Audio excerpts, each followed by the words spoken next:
महाराज जी, मैं ऑनलाइन व ऑफलाइन माध्यम से 4000 बच्चों को वेद का ज्ञान प्रदान किया है और कर रहा हूँ। महाराज जी कह रहे हैं कि स्वयं 2 गुरुकुल भी संभाल रहा हूँ, परंतु महाराज जी मैं बच्चों से दक्षिणा रूप से उस अध्ययन के लिए कुछ शुल्क लेता हूँ, परंतु बहुत से लोग इसे निषेध बताकर, वेद का व्यापार बताकर मेरा मन ऐसा खिन्न हो जाता है। नहीं, क्यों नहीं, गुरु दक्षिणा का विधान शास्त्रों में पहले से रखा हुआ है।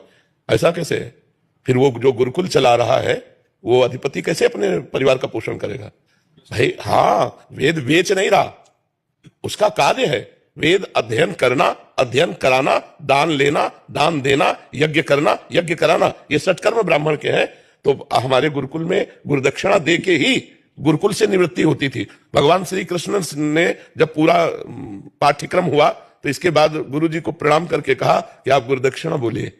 संदीपनी गुरु भगवान ने भगवान श्री कृष्ण से कहा कि आप जैसा शिष्य हो, ये सौभाग्य हमें मिला, जगतपति भगवान हमारे शिष्य, इससे बड़ी हमें गुरुदक्षिणा नहीं चाहिए। तो भगवान ने कहा नहीं, बिना गुरुदक्षिणा दिए ये रीति नहीं है, तो आप गुरुदक्षिणा मांगिए। तो उनका फिर गुरु माता से पूछिए। तो गुरु माता ने कहा मेरा बालक समुद्र किनारे खेलने गया था, वहां मर गया, आप उसे जीवित करके ला दीजिए। भगवान लाए और गुरुदक्षिणा में वो दिया, गुरु माता को जीवित पुत्र दिया। तो ये शास्त्र प्रमाणित बात है, बिना गुरुदक्षिणा के शिष्य की जो अध्ययन वृत्ति है वो पूर्ण नहीं मानी जाती।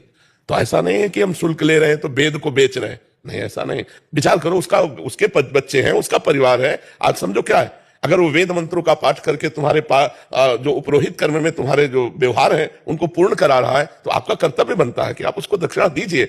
जो आचार्य है वो चाहे यज्ञ हो, चाहे पूजा हो, चाहे अध्ययन हो, भेंट देना ही चाहिए, जबरदस्ती देना चाहिए। वो ना ले तो भी देना चाहिए, क्योंकि उसकी पूर्णता तभी होती है। आप इसमें खिन्न मत होइए, उदार भाव से विद्या अध्ययन कराइए और उचित भेंट लेकर अपने परिवार का पोषण कीजिए। ये वेद बेचना नहीं है।